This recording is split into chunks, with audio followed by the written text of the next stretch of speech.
What's up, everybody? How you doing? I'm gonna give people an opportunity to get on. Gonna give some people some time. So, doing a little sharing. Doing a little sharing. If you're getting on here, please share this. Please share this. We was going to tonight. I know I had promised on a previous video that we would be discussing. Um, that we would be discussing the worst thing that came out of the Council of Nicaea. That live will actually happen Sunday morning. Sunday morning at 10 o'clock will be the live where we discuss the worst thing that came out of the Council of Nicaea. And the reason why for the change is because of a testimony that I received earlier today. So we're going to give people about a minute or two to come on. For the people who are coming on, I appreciate you being here immediately. Please let me know that you're here, who you are, if you don't mind. If you're new to this channel, and if you're new to this channel, please go ahead and subscribe to the channel. Hit that bell icon, then you'll know every time we do a live or any other videos hit.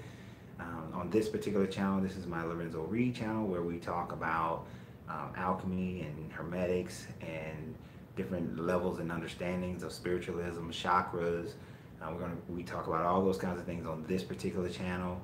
We break down traditional religions so that we can get the deeper esoteric understanding and meaning of them, and which is one of the things we're going to do tonight. My other channel, which is Coach Ren's, just started. It's going to be titled Coach Ren. Right now it has that generic title because we don't have enough subscribers yet, since I just started a couple of days ago. And that channel is where we're talking about finances, building wealth, and building relationships, building partnerships and relationship with people, because building your wealth and building your relationships are connected, integrally connected. So we wanted to split the channel. Many people said they like for the channels to be split, that there was too much going on one channel. So we split those. So please subscribe to both channels, if you please. I'd appreciate that. So let me know who you are when you come on. Let me know who you are. Say good evening. Good evening. I'm in where am I? Eastern Central Time. Eastern Standard Time. So, but we're going to get started here in just a second. Now, the lead in for this video, the lead in for this conversation, if you saw my video I posted about an hour or two ago, about 2 hours ago, 2-3 hours ago, there was a video that was posted on this channel. Good evening, Karen. Good evening, 27 Nicole's. Good evening. If you saw the video I posted a couple of hours ago, that video, Chicago.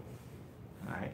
That video a couple of hours ago talked about a testimony that one of our listeners, one of our subscribers, sent in to me, where they was talking about the fact that they stepped away from traditional religion, and the money that they was giving to the organization, they stopped doing that in January. And so since they stopped doing that in January, they've been their own financial blessing to themselves. They've used the alchemy of transforming your mental state to pay off her car notes, then pay off her daughter's car note, and then make payments on her house, on the principal of her house, to pay that down. So she's been her own financial blessing. Now, within her testimony, she provided some additional information about another matter that is the reason why I changed the subject matter for tonight, because the second half of that testimony, I think we should discuss it. And it's really about mental health on a spiritual alchemical level. And this is not just me talking. I want you guys to be a part of this, because I'm only going to try to keep you for an hour, maybe two, but it depends on how the conversation goes. So let me give you the other half of her testimony, her statement that she gave me. But I'm going to paraphrase it because I don't have it in front of me. But I remember it because I've read it like 11 times today. I mean, I read it so many times today that, like, when I came home, I had to, and came into my space here, I had to like get my white sage out and just white sage myself and white sage my home, because the second half of her testimony just it hurts. It hurts because it's not a testimony to her. It's what she walked away from. So let me go ahead and tell you the other portion of it. The other portion of it is this. So she was her own financial blessing and everything was great. But since she's been gone from the church that she left, there was a particular young lady who is the prayer warrior. She's over the prayer ministry. She's over that ministry that prays for the leadership. They pray for the people that you call, the prayer calls, and she prays. That person prays on the prayer call. They are there to uplift everybody and pray for them and keep them in a good energy space with their deity of choice. And that's that person's ministry that they're over, and they're very integral in that, and they're praying for all the leadership of the church organization, which is a very, very emotional, is very stressful, burdensome. It can be, but at the same time, it should be a person who can lighten other people's load, or a person who uplifts everyone, who can, in the face of every dark cloud, see the silver lining. And in her in the statement that she sent me, this particular person who was in charge of this ministry committed suicide. They committed suicide. And it saddened me. It saddened me because you have to imagine, here's a person whose ministry, they feel like their energy, their gift to mankind, to humankind, is to vibrate for other people, to pray for other people, to send out into the ether the vibration of upliftment, of faith, of good tidings, of goodwill, of manifesting something wonderful, of keeping people secure and strong. That this person didn't have it within themselves to keep themselves strong. Now, there are many different ways we can look at this. The basic way that many people will look at it is that this lady was giving away all her energy. She was taking on everybody else's energy, taking on everybody else's negativity, taking on everybody else's stress, taking on everybody else's pain, and on the calls praying for people who sent in that, they're praying for people's sickness, praying for people's money, praying for losing houses, losing family, losing. She's taking on all these people's stress, that it compounded into her own stress. She had no release for it herself. That's one way we can look at this, that how you can't take on everyone else's problems. No matter what your talent is, your blessings are, your skill set, no matter what you feel like is your gift to the world, if your gift is dealing with other people and dealing with their problems, you have to have your own release from it. It's kind of like I coach other people, but I have a coach myself, because I can't keep it all in. I can't keep taking everybody else's energy in and then having no release of it myself. I have to meditate for myself, because I can't keep taking everybody else's energy and then not have any way of relieving it myself. Like I said, I came home and I spent I would have been on here like 20 minutes earlier, but I was white saging my house, and I was meditating after I white saged my house to change the energy, to change my own personal energy, because I've read this testimony over and over again today. So we can't take on everybody's energy. Just like when you hug people, you touch people, you can't let everybody touch you. You can't let everybody hug you, because you're taking on their energy, you're taking on their stress.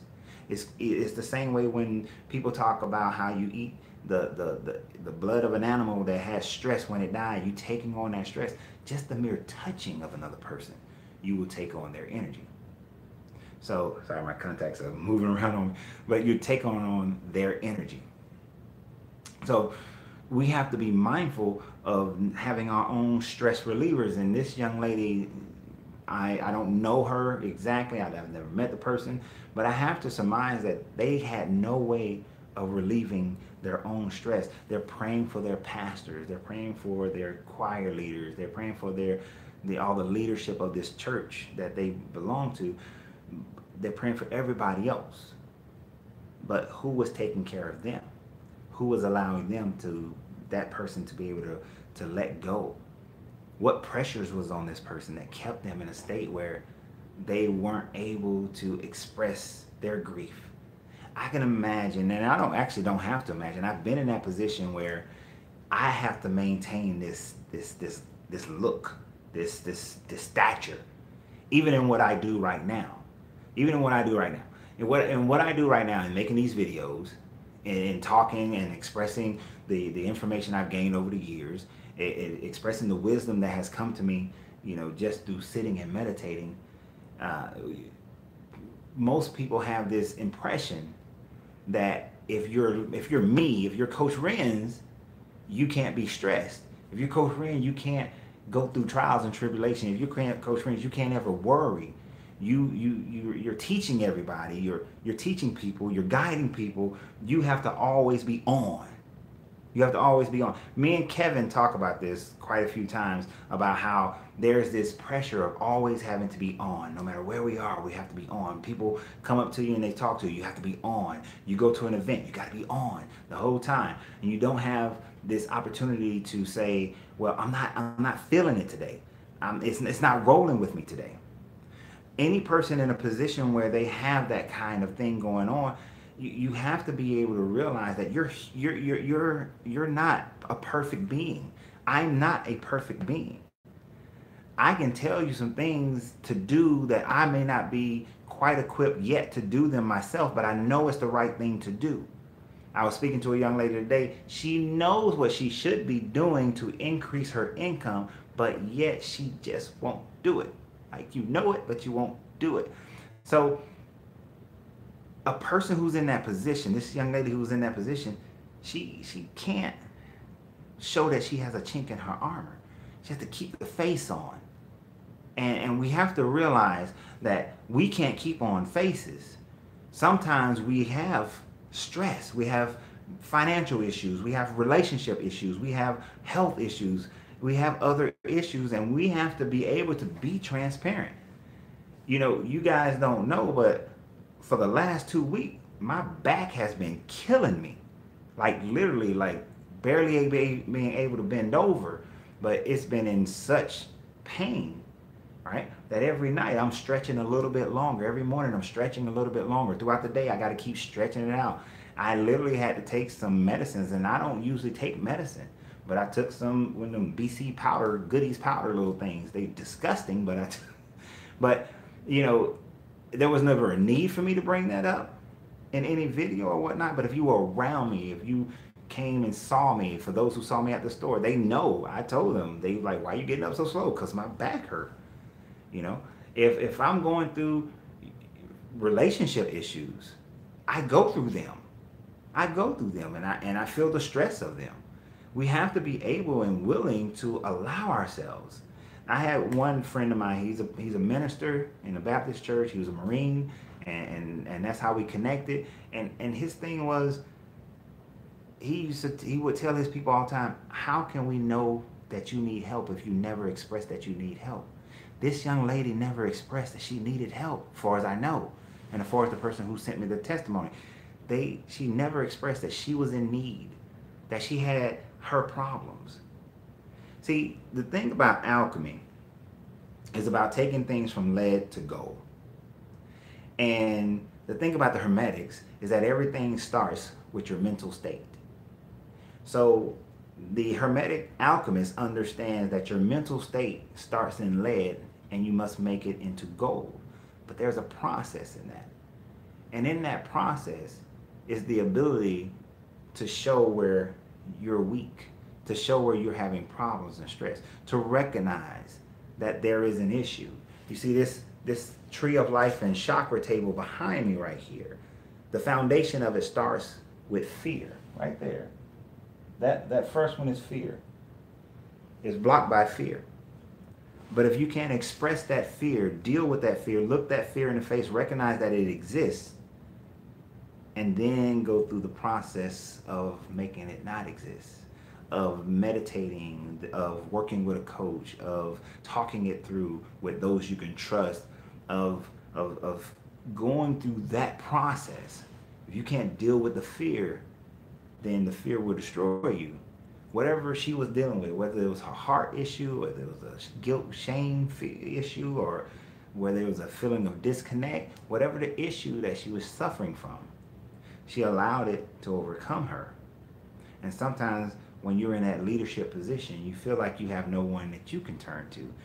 That's why some of the best people I know who were pastors, they say as a pastor, they have a pastor. They need somebody else they go to.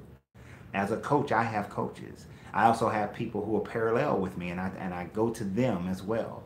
I got people I go to parallel with me with that I talk to about finances. I got those I talk to about relationships. I got those I talk to about spirituality, about hermetics and alchemy. So the alchemical hermetic of lifting your consciousness, of raising it, means that you have to always continue to move forward and have other people who can help you. You know, like, what was it? I think it was Walsh. What he say in his leadership training? You never want to be the smartest person in the room. You always want to have people who are smarter than you in the room.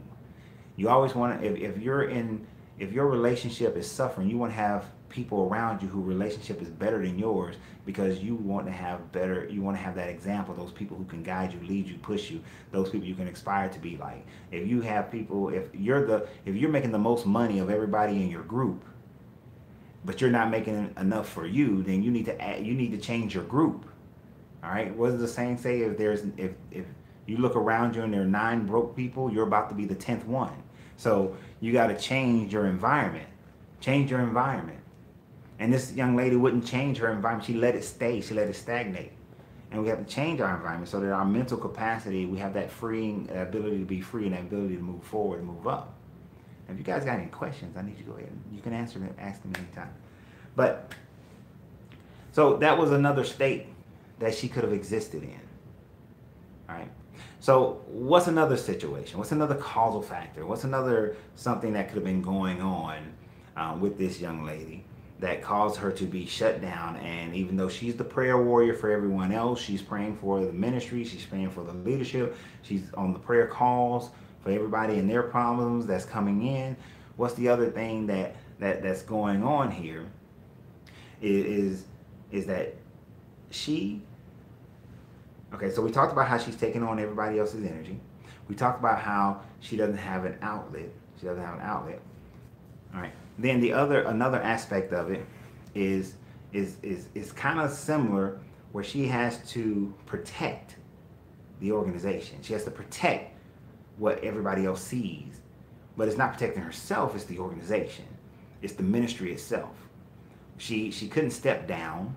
You know, she had to realize that, okay, you're not equipped to do this anymore. You need to step down. You need to separate yourself from it so that you can heal yourself, so that you can find your own healing. Not stay in it, not keep personifying that it's strong, but to say that I'm weak right now. I can't handle this right now. My life is not in a place where I can do this right now. Because if you think about it, regardless of how you feel about religions, at the core of each one of the core teachings of each one is love. But there is a love that she was missing, and that was the love of herself. The love of herself. She did not love herself well enough to recognize she needed to step down. She didn't love herself well enough to recognize that her ego may have been keeping her in that position so that people think that everything's okay. But she didn't love herself enough to say that I'm not okay. I'm not good. I'm having problems. Self-love is needed before you can take care of everybody else. You can't be in a position to feed homeless people if you can't feed yourself. You can't be in a position to clothe other people if you're standing around butt naked. You got to be in a position, you got to deal with yourself first. Self-love. What does Nicole says? That's one I deal with. Taking on other people's issues and being able to release them. Yeah, you have to be able to release other people's issues. First, realize that those are their issues. They're not yours.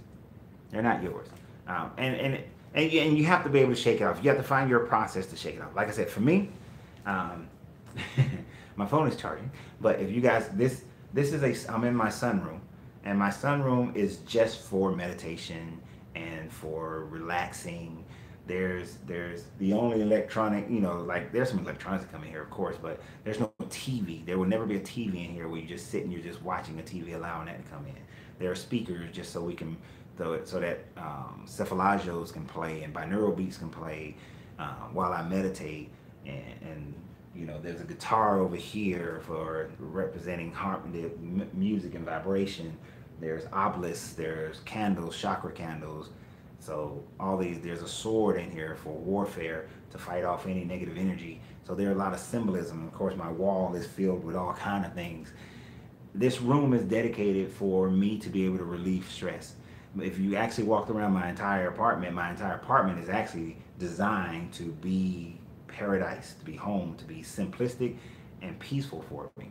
So design an environment that allows you, whether it's a room or a corner or whatever it is, that allows you to sit and wash all that off, wash other people's issues off. Come to the mental realization that that's their issue.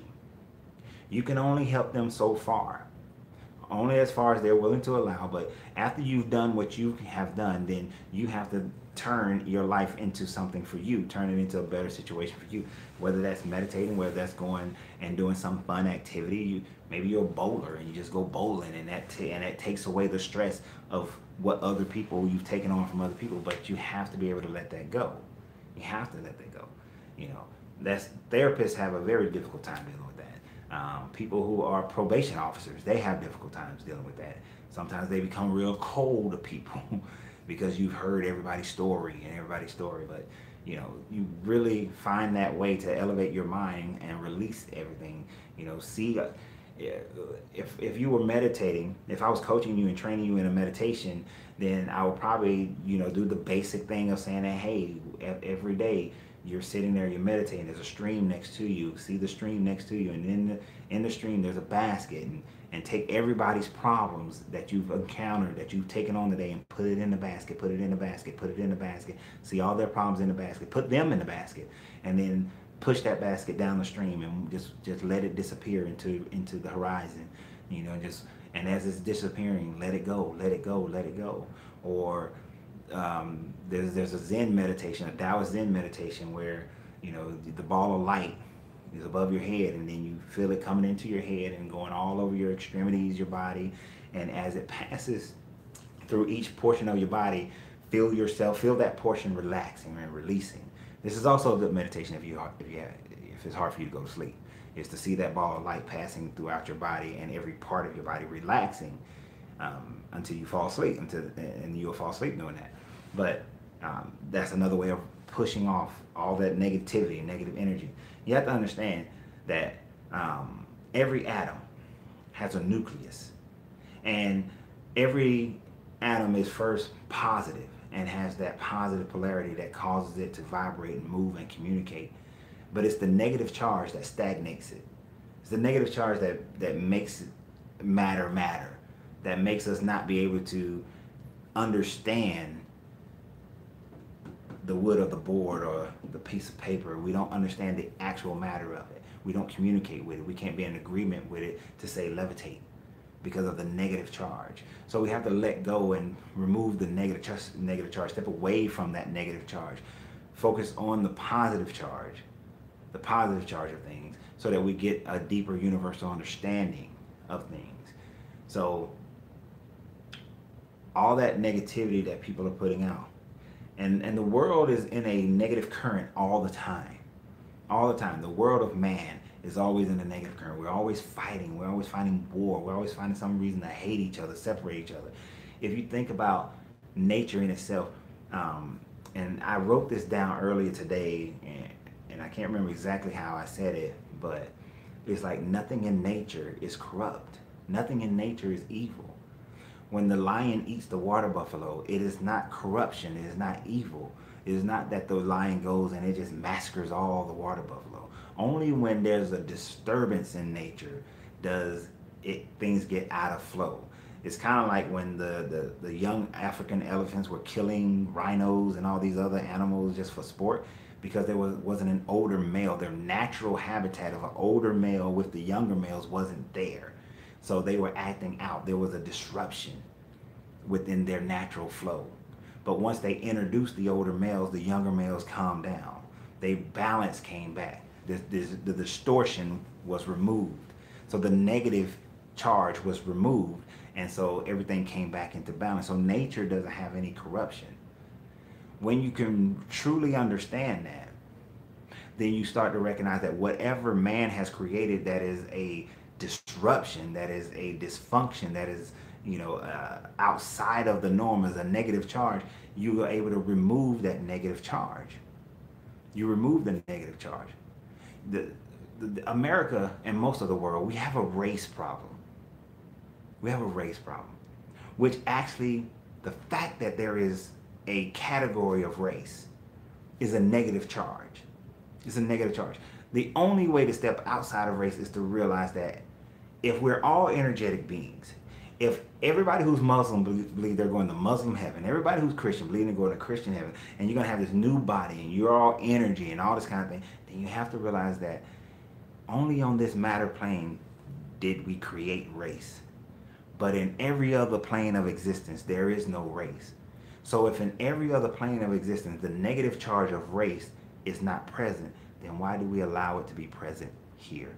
Now imagine a world where everybody on the planet, or at least the majority of people on the planet, because based on like Carl Jung, the group mind, the universal mind, what the charge of the planet is going to be, the charge of a subject or a situation is going to be whatever the majority is thinking or feeling. So if the majority of the planet was thinking and feeling that there is no such thing as race, that we are all just energetic beings, divinely created, divinely rotating through cycles of life, if the majority of people on the planet felt that way, thought that way, then the problems of race disappear. If we got rid of borders and governments, and everybody just govern themselves based on the morality of everybody has the right to live, the right to water, the right to food, the right to do the best they possibly can and have as much, then we get rid of a lot of the problems. A lot of the negative energy things in this planet goes away. Because now we're not fighting over territories, we're not fighting over resources, we're not fighting over the fact that what color you are and what tribe you come from, what nation you come from. All those negative charge items disappear. Our mental health increases by removing the negative charges of our thoughts. That's part of the law of mentalism, that everything in creation, everything that exists on this planet starts with a thought. Starts with what you think up here. I love looking at little children. If you saw my video that I did earlier today or yesterday, I forget which one it was, I talked about the Zen of children. Each one of the holy books, or the so-called holy books, talks about the Zen of children, that children are closer to the Creator. Watch children play. Does a child say, unless they've been taught, I'm a girl, you're a boy, I can't play with you. I'm white, you're black, I can't play with you. I'm rich, you're poor, I can't play with you. Children don't do that. You go to a playground where kids are, especially when they're still real little, I mean, talking about when they're like 1 and 2 years old. I love when they're like 1 and 2 years old, because they really don't have any of those ignorances that we put into them, any of those labels that we put into our kids later on. If you watch these 1 and 2 year olds, they will just play with each other. They will just automatically gravitate towards being kind and playing with one another. Unless we've taught them how to be negative, unless we've taught them how to be selfish, unless we've taught them that you don't play with this or play with that. I remember I was like 6 years old, and I had my cousins, Chanel and Sandra. These are girls. They were the only ones my age, right? They were the only ones my age. And they wanted to play with Barbies. So we're 6. I'm 6, they're 5. They want to play with Barbies. Guess what I played with? I played with Ken. Plus, my cousin Chanel, she had the little Barbie car, the little Camaro, and I had to drive that car. So I played with them. I played with their dolls because that's what they were playing with. It wasn't until like sometime later that I was told that you don't play with dolls. You're a guy, you're a boy, you don't play with dolls. And I was like, oh, I thought I was just playing with my cousins. That's what I thought I was doing. I didn't realize that I was doing something different, something wrong. But I thought I was just playing with my cousins. So when you watch children, they just play. The negative charges are gone. There's no negative charges there. There's no, you're one color, I'm another color. You're a boy, you're a girl. We're different. We're this, we're that. We're just plain. Like, I love that video where the little white boy and the little black boy, they say that they're gonna get the same haircut, and I think they got the same name, and they were saying like the teacher's not gonna be able to tell us apart, because that's how they view things. That's how they see things until we corrupt them. We corrupt them with our negative charges of labels. Kierkegaard said, the moment you label me, you negate me, because then I got to live up to the label. So if we remove the negative charges of our life, our mental health, our mental alchemy goes up. And even though the world is in a negative charge, we as individuals can get into the current flow of a positive charge by actually seeing things for what they really are on a positive side and not falling into the trap. So this young lady who was over this prayer ministry fell into whatever trap. She had a belief. She claimed to have a belief. And I say claim because of what her results were. All right? We can speak a whole lot of stuff. We can talk a whole lot of crap. Let me hit the hammer, the hammer on the nail. And this may offend some people who watch this later, but it's just the truth. Over my life, I've had a lot of people tell me that they love me. A lot of people, men and women. Romantically, friendship-wise, that they love me. But I look at the results of how they treated me. I look at the results of when I say, if you love me, then you will treat me this way or that way. If you love me, these are the things that are received negatively towards me. If you love me, then these are the things I receive on a positive note.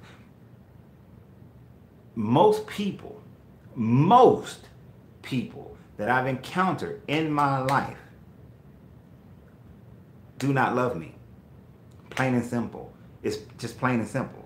You can say it all you want, but your actions dictate something different. Romantically is the most painful. It's the most painful. It's the most painful. Because romantically, this person, you're trying to spend the rest of your life with them. And they consistently say, no, I'm not going to do what is necessary in order for you to feel love. No matter how much you show them, they do not show it in return. People say that they have a faith, they have a belief. This young lady said that she believed in her religion, that she believed that through the power of the blood, that she believed that through the name, the power in the name, that she believed in the power of the salvation, that what was done on the cross, she said she proclaimed that as her belief, as her salvation, as her source of joy, her source of happiness, her source of all things. She proclaimed that, but yet committed suicide. This may sound harsh, but how much faith, how much belief, how much love for her God did she really have? How much trust that her God was going to do this for her did she really have? If you claim a belief, if you claim a faith, but you still stay stuck in the grief of whatever is hurting you on this third dimensional plane. I'm so sick of not having money. I'm so sick of people taking advantage of me. I'm so sick of always struggling with my health. I'm so sick of never seeming like I can get the better job. I'm so sick of how they treat me on the job. I'm so sick of how my kids just don't want to act right. I'm so sick of all these things that my only out, my only salvation, my only way to free myself is suicide. You are saying that your faith in what you believe in is not there. It's not there. That you don't really believe it. You play lip service to it. And unfortunately, that's what most people are doing. They're playing lip service to whatever it is they proclaim. And it's not just people in the Christian religion. Muslim religion or any religion.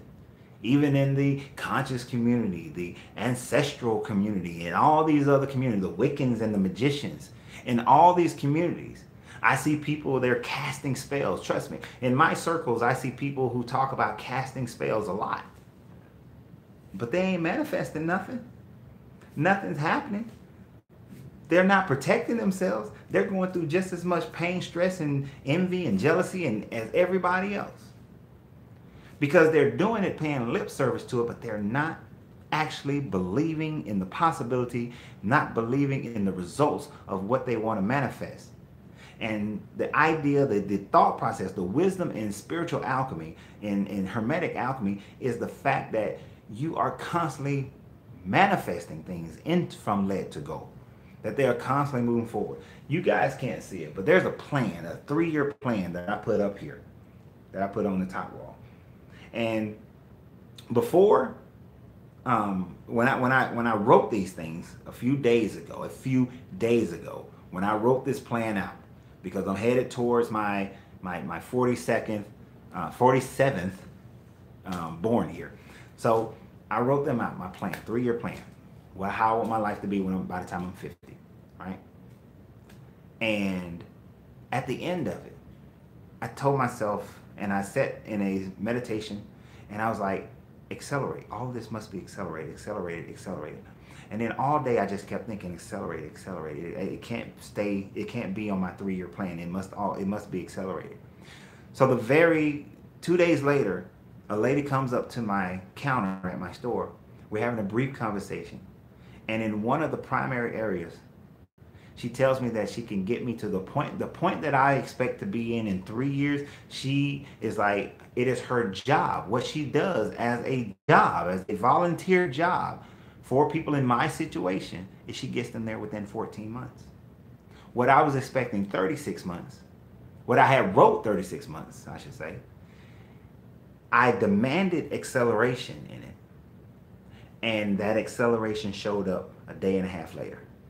A day and a half later, it showed up in someone who said, I have experience. I have been getting. I will get you there in 14 months.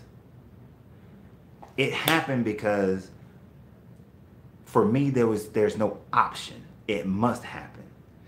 My gravitational field attracted and pulled in the people, a person who was necessary in order for it to happen that way. If you're half-assing your faith in something, your belief in something, if you're half-assing your alchemical movements and things, then you're going to get a half-ass result. You're not going to get the result that you are claiming that you're expecting. You won't. If there are so many people who are they're saying they want these wonderful, beautiful, romantic relationships, that they want this love affair of a relationship that is just so divine and just freaking silmos, just so in love it makes others sick kind of relationship. But yet when you say when somebody who presents themselves to you can give you that, you reject it. When you're told and shown how to create that in your relationship, you reject it. You instead would take on the negative portion. You start meeting that person and they come into your life and they got it all. I mean, it's right there. And you start looking for what's wrong. What's wrong? What's the problem? How is this going to last? This can't last. This person can't be this great. Well, if this person is this great, then why did the other people, why no one else has snatched them up? Why is this other person letting them go free? Why are they allowing that? The negative charge of other people will cause them to lose out on the greatest things that could be in their lives. Your own personal negative charge can cause you to lose out on what can be the greatest things of your own life, because you do not have enough belief and faith that you deserve it. And this young lady who killed herself, who was supposed to be someone that other people look towards, who other people look for them to give them their strength, to help them be stronger. I mean, I say give them. Actually, people do look for people who are in that position to give them their strength. But this person was supposed to be there to help you find your own inner strength, to be able to connect to source and manifest things yourself. This person didn't have it themselves. They didn't believe in it themselves. They didn't believe that their problems could be solved by their deity of choice. And that's a big part of self-love. You got to love yourself enough that you believe that you are deserving of everything that is wonderful and great that this universe has to offer. I, Look, I have a standard of the type of people who can be around me, whether friend, family, romantically, my children, period, point blank. If you don't measure up to my standard, you can't be around me. You can't. I can't. You know why? Because I love myself too damn much to allow you to bring me down. You got to get to that point where you love you so much that you refuse to let anybody bring you down, anybody to take what you have that is so wonderful and divine, that divinity within you, and bring it down. Like, I know I deserve the super romantic, fun, loving, happy, supportive relationship.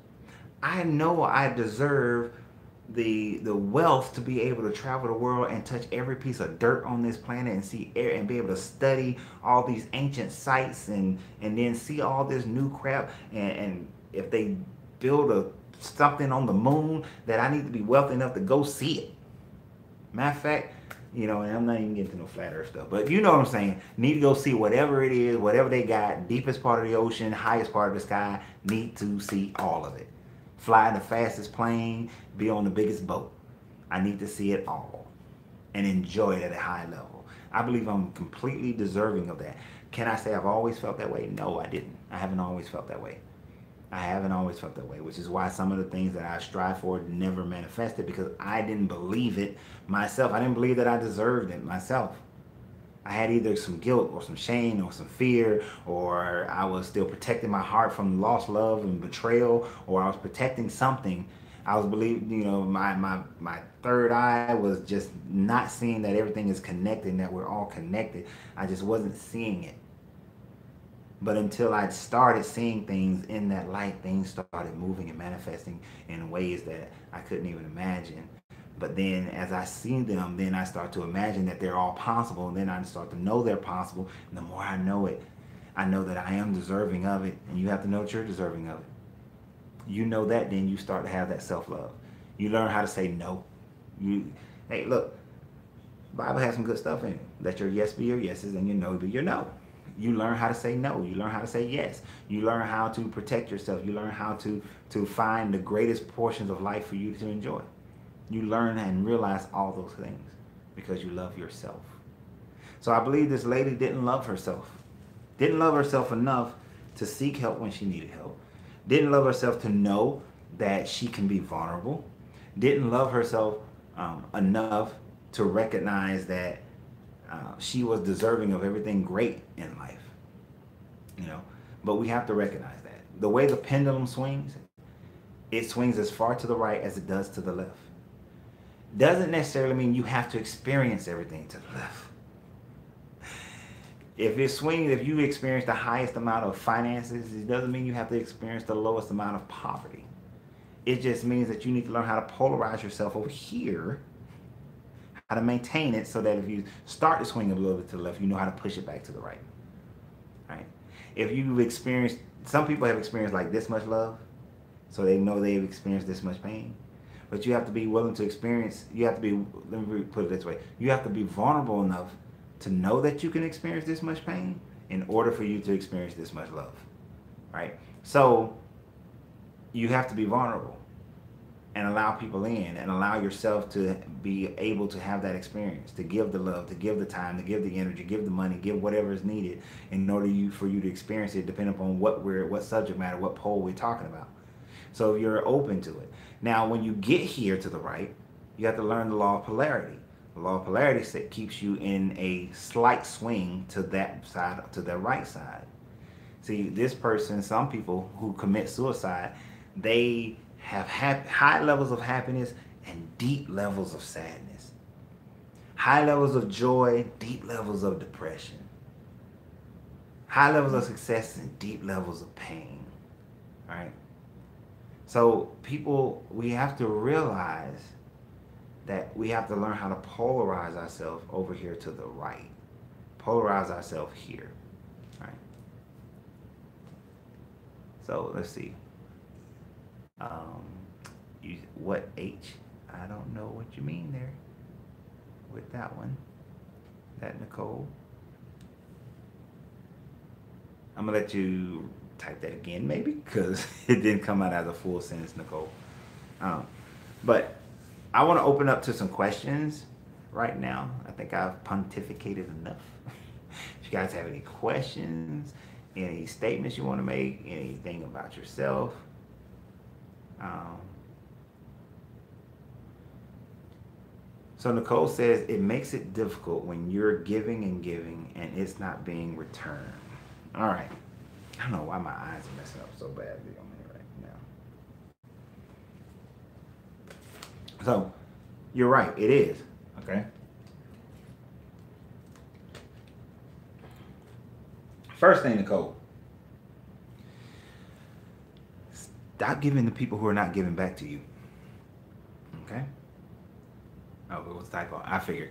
All right. Stop giving to people who are not giving back to you.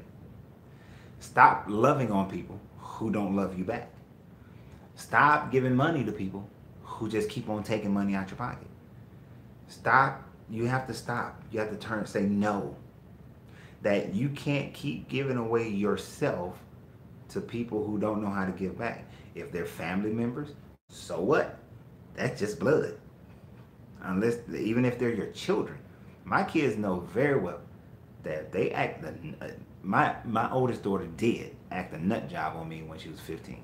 I excommunicated her butt for about a year and a half. So she understand that I'm not that type of person. You're not going to run over me. All right? You can cancel that. Daughter be damned. All right? She came around. She realized how important her father is to her. But if she never did, it happens. But stop giving to people who can't give back to you. If you were running a business, would you invest in a business that said that they're not going to give you a return on your investment? No, you're going to expect, you gave out your money, you expect money back. And please don't go for the, oh, I give this and I get it back in another way. No, hell no. If I give you my money, I expect money back. You know, if I gave you $5 for an investment, I expect $10 back in my return. If you just wanted to borrow some money and I gave you $5, I expect $5 back. If I give you my love, then I expect you to give me some love back. And that's just how that should work. And if I give you love at a level 10, guess what level I want my love back? I want love 10 level back. Yeah, level 10 love back. I want level 10 love back. So stop giving to these people, because those are just energy vampires who are just going to keep taking and taking and taking and taking from you. And the moment you stop, yeah, they're going to get pissed. They're going to get mad. You change. You different. You acting, this person got you hooked like this. That person got, so what? Who cares? And Nicole, I know, because you commented on the video that I did about the couple who were married to other people. Then they got divorced to be with each other. And they've had a 40-year romance, there's just a rom-com dang on relationship, right? Everybody has something to say about it. Everybody wanted to take away from them. Everybody wanted to steal from them. But they maintain a give and take love relationship back to each other, and they are still together and very happy. Don't give to people who are taking from you and not giving back. Just don't do it. I never would. I can't do it. Right, they will be mad. I just said they'll be mad, but they'll be okay. Exactly, they will. They'll be mad, but they will be fine. Because guess what? They're going to continue on with their life. Haven't you, most people in today's world, we don't stay in the same job for 40, 50 years until we die. We don't do that or retire. We change jobs, right? So I've worked for Citibank. They're still there. I stopped working for them. They're still there. I was a sales manager and training manager for New Horizon Computer Learning Center in Tampa and Clearwater. They're still there. I was in the Marine Corps, got hurt, got kicked out on the medical. Guess what's still there? The Marine Corps is still there. It didn't fall apart because I left. Those people won't fall apart because you leave, because you say that I can't keep doing this with you anymore. They're still going to be there. My kid's mother, we got divorced. Guess what? She's still there. and she got married. She's doing she's doing her own thing. Other people I've dated, we broke up. They were sad. They cried, but they're still alive. They're still there. They moved on with their lives. They'll move on, and they'll probably find another sucker that they can just take from. You don't have to be the sucker. You not got licked enough. So stop taking those licks and stop giving to those people. They will be fine. They'll be fine. And you'll find yourself to be better for it. You'll feel sad too. You'll feel sad. You'll feel guilty. You'll feel like you did something wrong. You'll feel guilt. But then just, that guilt, just let it go. That's in that power chakra. See, when you feel guilt for something like that, you're giving away your power. Don't give away your power like that. That's how you give away your queendom. In one of my previous relationships, the mother felt guilty about the fact that her kids didn't travel. They didn't have everything that other kids had. They didn't get to go do all the things they did. So out of her guilt, she let them run over her. She let them take away the queendom of her home. And no man can come into a house of a blended family and become the king of the house if the queen allows for the children to take over and do whatever they want. So her guilt caused her to allow for that to happen, which then you can't have a great relationship with any man, not a real one, because your kids just doing whatever the heck they want to do. And it was all out of guilt. Guilt. The whole thing. At the root of it is guilt. So don't feel guilty about letting those people go. When it's a spouse, it's a little bit more difficult. Yeah, it is.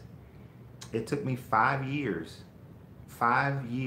of walking on eggshells,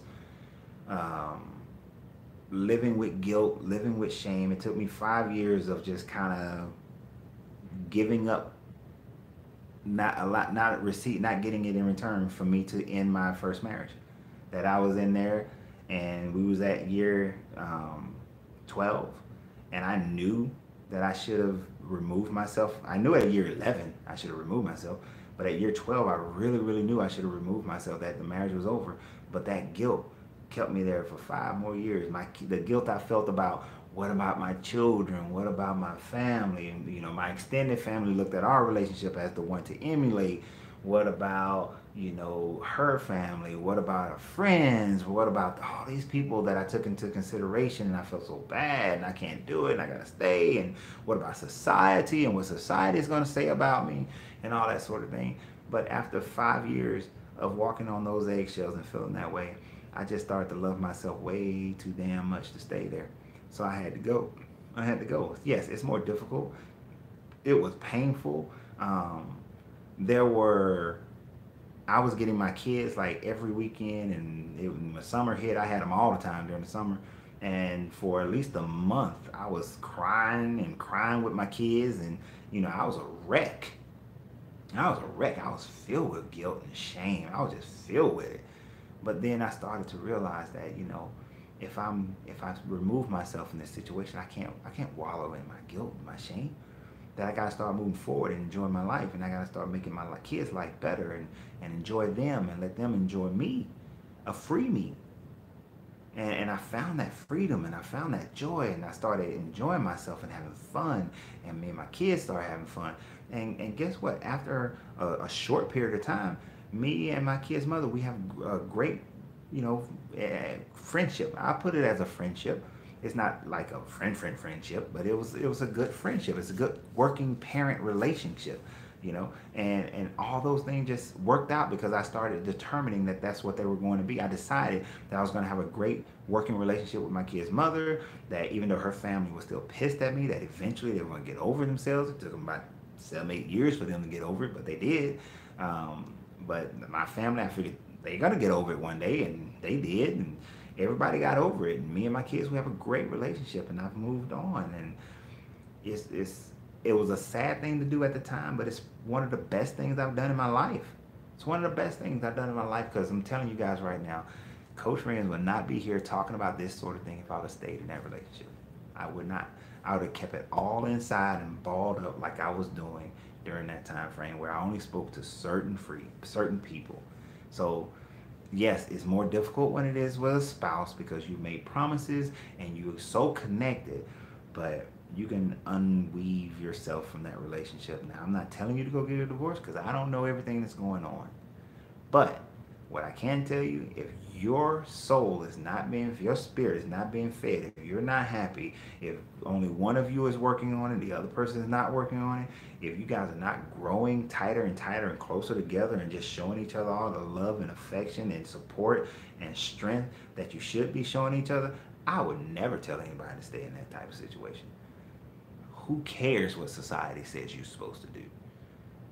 You should not sit in misery for the rest of your life. There ain't nowhere in hell I would do that. How you doing, M. Lampkin? You're late. But yeah, I mean, it's harder. It's more difficult. But hey, don't get it right this time around. You have to come back and try it again. You might be come back, try it again, no matter what. But I know I am more apt to enjoy my life, enjoy the people around me, enjoy what every aspect of this life I have opportunity to enjoy.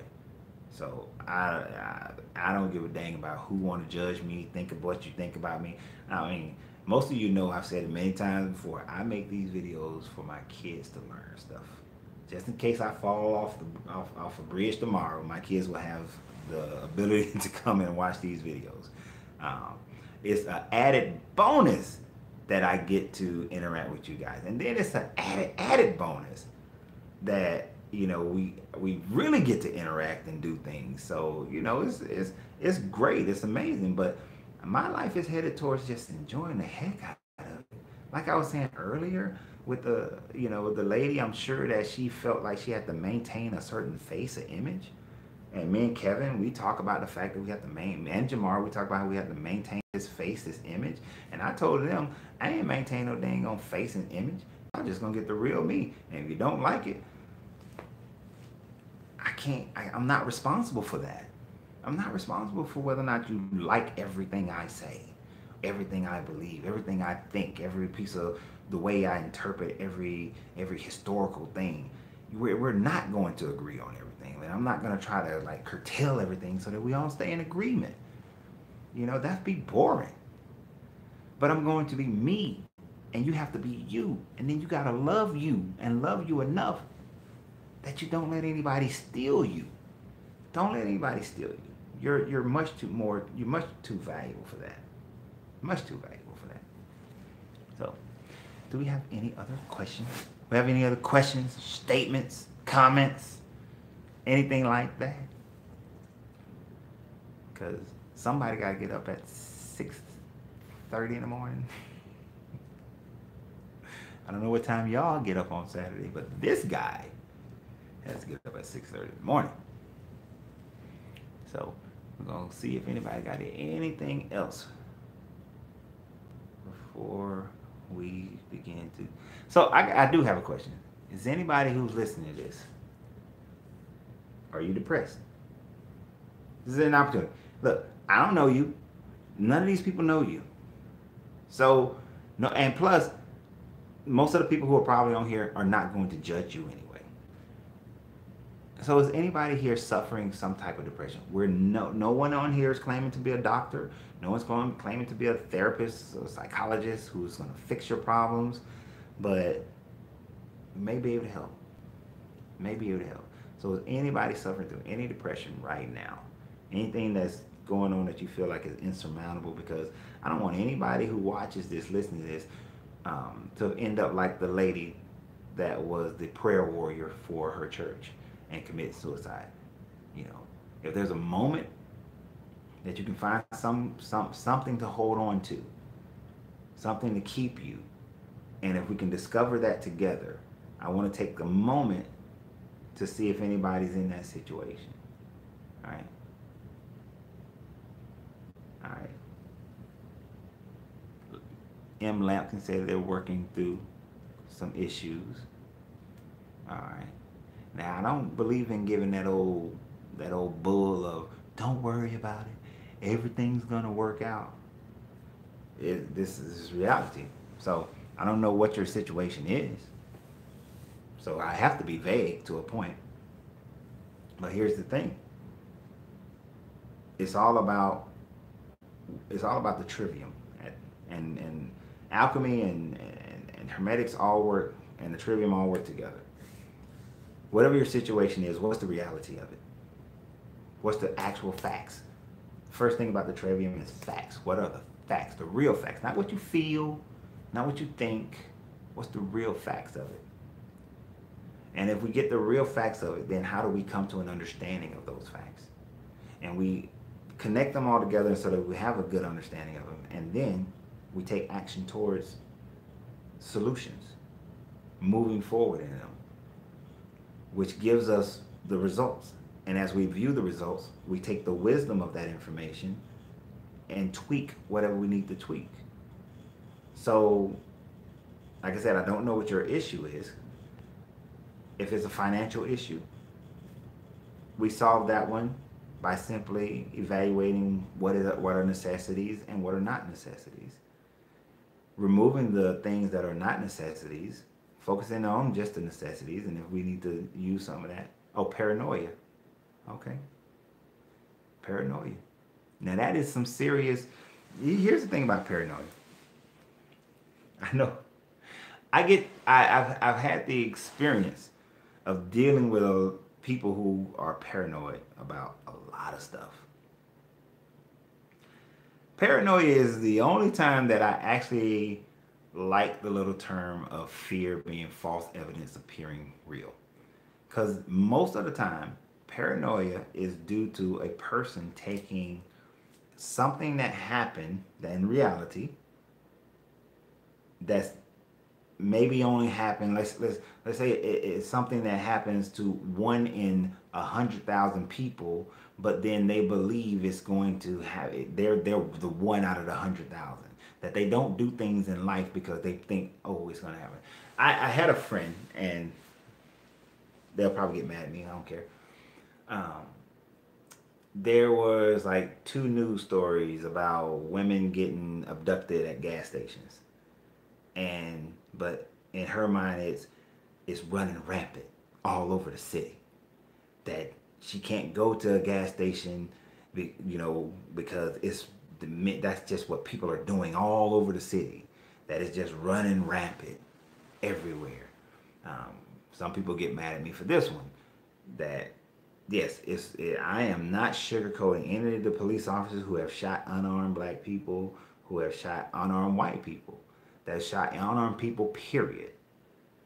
But out of the hundreds of thousands of police stops that happen in this country alone, the number of police officers who are horrible police officers and deserve to be at the bottom of the jail, and if I believed in hell, need to be in the bottom of hell.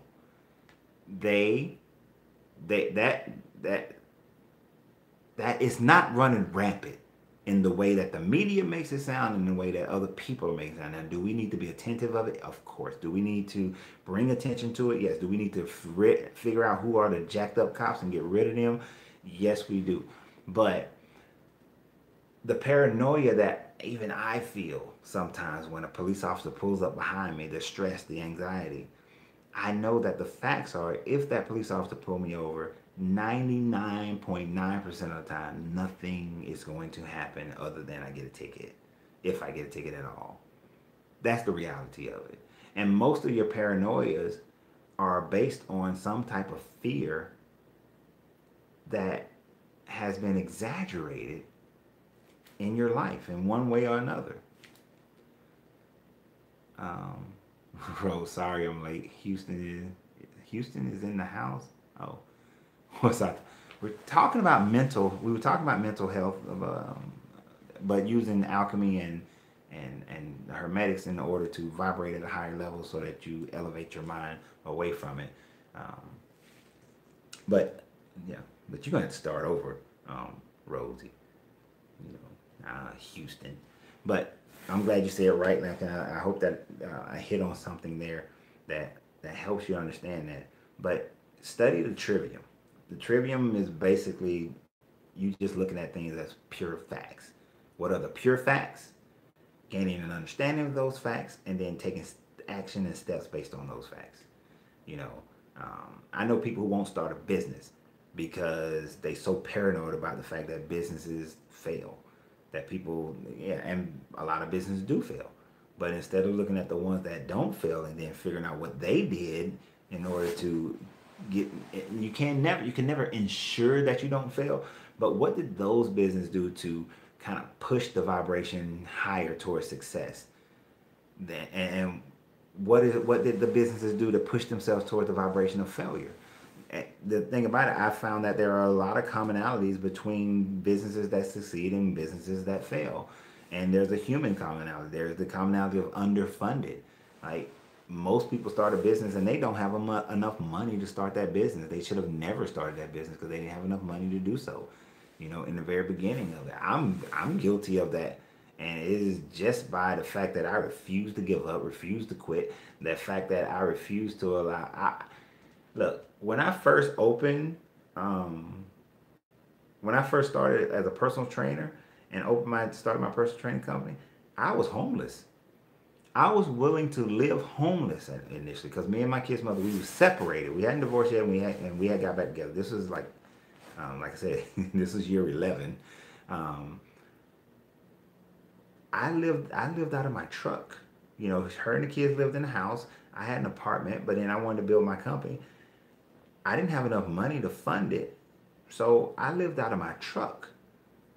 I was homeless for like 6 months because it was more important for me to fund my company than it was for me to have a roof over my head. Most people aren't willing to do that, but I was. Now, what I should have done was save more money so that I didn't have to live like that I would have had enough working capital to actually start the company. But I didn't. I didn't do that back then. That was 2003. I didn't do that. So, you know, and I had just came off of a year where, I had made 200 and something. I had made almost $200,000. We lived off 55. So I had like 2 years of life saved up. And I didn't push hard enough in those 2 years to figure out what I wanted to do because I played around for like a year before I figured out what I really wanted to do. And then I started working towards what I really wanted to do, what I wanted to do at the time. So yeah, you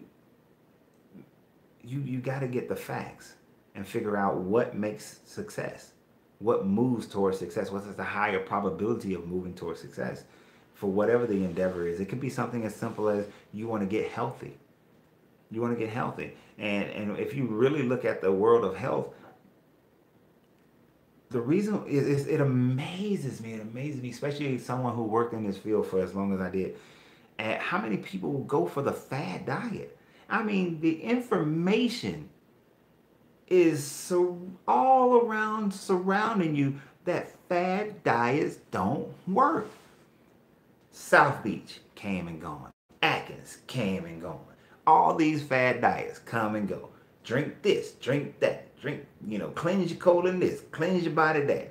Do this, wrap yourself in this seaweed. All these fads come and go. Over and over and over and over. The fads come and go. And I'm going to say it the way I want to say it, but these dumbass humans keep on falling for it over and over again, looking for that quick fix, that quick way, that easy way, that way you don't have to really do much work. When the same basic thing, calories in minus calories out equals your weight. Unless you got a massively major medical condition, calories in minus calories out equals your weight. And guess what? 95% of y'all walking around don't have some massively difficult medical condition. And even if you did, so get over it. There's still a way to defeat it. So your health, your personal health, the facts are there. I'm big bone.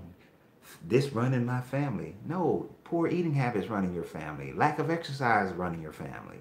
So, but fad diets, it's like the information is there. So we got to get to the facts. That's how we elevate our mind and elevate our consciousness, is by knowing what's fact and what's fiction. And then going with the facts. Go with the facts.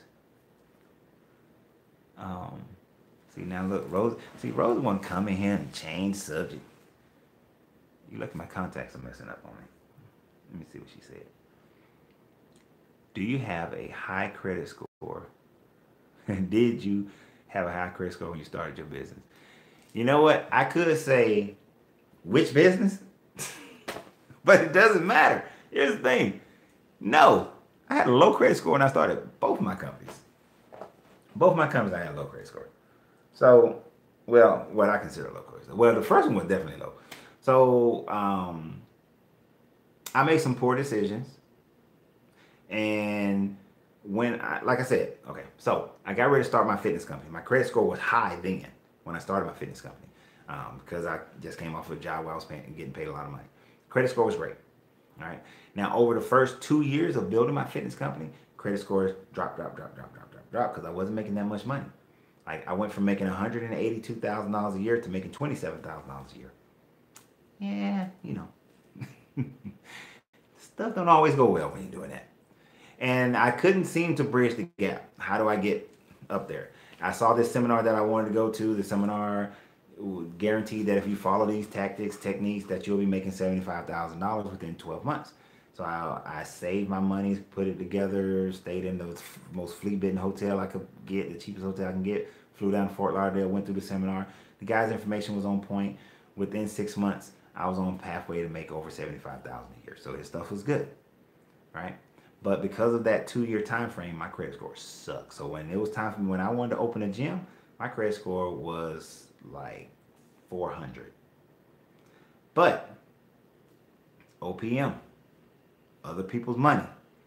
I impressed one of my clients so well with the business plan and the development of the business plan that he decided to put his credit up plus $30,000 cash to be able to go to the bank and get a $150,000 loan so that I can open up my first studio. My credit score sucked, but I use other people's money and other people's credit. There's always a way around. There's always a way to do it. Now, by the time I ran that company to 2010, then I sold it off. Then I spent the next year trying to figure out what industry I want to get into, because in the gym industry, I couldn't duplicate myself. Everybody wanted to train with me. I don't want to train everybody. How can I create a business on running on a system and everybody wants to train with me? I'm still trading my time for money, so I didn't like that. So that's why I sold the gyms. I had 1 gym and 3 personal training studios at the time. Sold all 3 of them. Then, so I had money. When I got ready to open up the gourmet popcorn shop, my credit was fair. It was decent. It was in the high 600s. And that was okay when I opened up Uncle Ren's Popcorn. It was called a different name then because I was married to someone else at the time.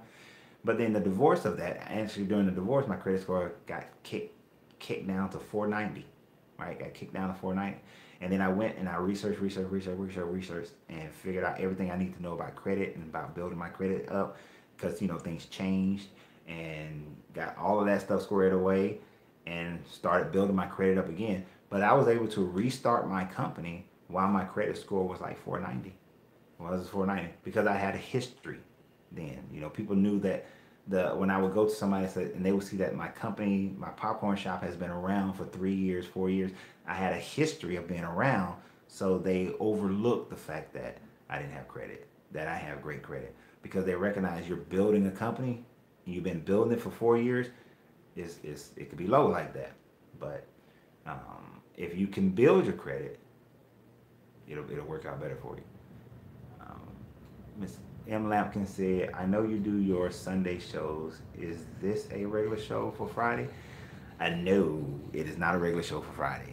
And this regular on Sunday, I am doing the show on Sunday. I was going to do the subject for Sunday tonight, but it's really more for Sunday, that subject matter, which is the actual worst thing that came out of the Council of Nicaea, is what we're going to talk about Sunday morning at 10:30. Sunday morning at 10:30, the worst thing that came out of the Council of Nicaea. So I hope you guys tune in for that one as well. So this one was, I did this tonight because I made a video yesterday where I promised that I was going to do a live either last night or tonight, and I was going to talk about the worst thing that came out of the Council of Nicaea, because it was just, I woke up at 5 in the morning 4 days ago, and it was on my brain, this thought, and I wrote a bunch of stuff down, and I was like, okay, well, I got to do that one. But I don't want to do it as a regular video. I want to do that one as a live. But then I said I would do that one today or tomorrow. Then I realized today, no, that's a Sunday show. That's a Sunday show. So literally, I realized that was a Sunday show, and then I read this testimony that I did a video earlier about the financial aspects of the testimony. That's over on the financial channel for Coach Rand. Please go over there and subscribe. And then today, and so I was thinking like, okay, well, I promised people that I was going to do one yesterday or today, so I got to keep my word because that's all you really have is your word. You know, the actions but follow your word. You got to follow up with actions, otherwise, you know, you full of crap. So I was like, okay, what am I going to talk about? And say, oh, you know what? The other side of that testimony, mental health, because you know, this thing, we can mess ourselves up. We can either have a wonderful, wonderful, wonderful life, or we can jack our lives up just by how we think. You know, so we want to get that squared away. But thank you for asking. And please use facts. Please use facts for whatever situation you're going through. But it has been 1 hour and 16 minutes, so we are going to start to wind this down. You know why? Because somebody named Coach Ren's got to get up at 6:30 in the morning, which I still got to shower and all this other kind of stuff and get myself together before I go to sleep. So without any other questions or comments, we are going to close out. And I appreciate everybody for spending this time with me. You know, I am always in great appreciation of you guys. I think it's amazing. I mean, I am so honored. Just as a comment that was on another video earlier today, you know, the guy was like, he used to think that he was alone, you know. And when I was 9, 10, 12, 15, 18, studying this stuff, doing this stuff, I was always felt like I was alone too. That nobody else thought like I thought. And in my area surrounding, there wasn't anybody. There was very few people I met. How would you be able to contact me on a personal level? So you can email me at masteringyou10.com, masteringyou10.com. Can I type that in here? I don't know if I can type that in here. I don't see how I can type it, but MASTERING, the number 10 at gmail.com. So mastering you, the number 10 at gmail.com. Just contact me there. If you forget that, you can always go to my Coach Rand's page and go to the contact page and send me your information. Let me know what you want to talk about. And we can go from there. So yeah, and shameless plug, go to coachrands.com, the store, and if you want to fix your credit, start building wealth, you can either do it with me as your personal coach. You can by joining the Financial Alchemy program, or if you want to get the DIY journal that I had put together painstakingly over a 6-8 week time frame. You can do it yourself. You got everything you need in there in order to fix your credit and build your credit. So I appreciate it if you guys go over there and you join one of those two programs. That'd be awesome. I really would appreciate that. And for everybody who's a patron, I appreciate you for being here. Everybody who subscribes to the channel, thank you, thank you, thank you. And please subscribe to the Financial and Relationship channel. That is, you go to the channel page of this YouTube channel, you'll see the link for Coach Rand's channel. So please become a subscriber over there as well. So I appreciate you guys. Remember, you have to free yourself to be yourself, because your greatness is non-negotiable.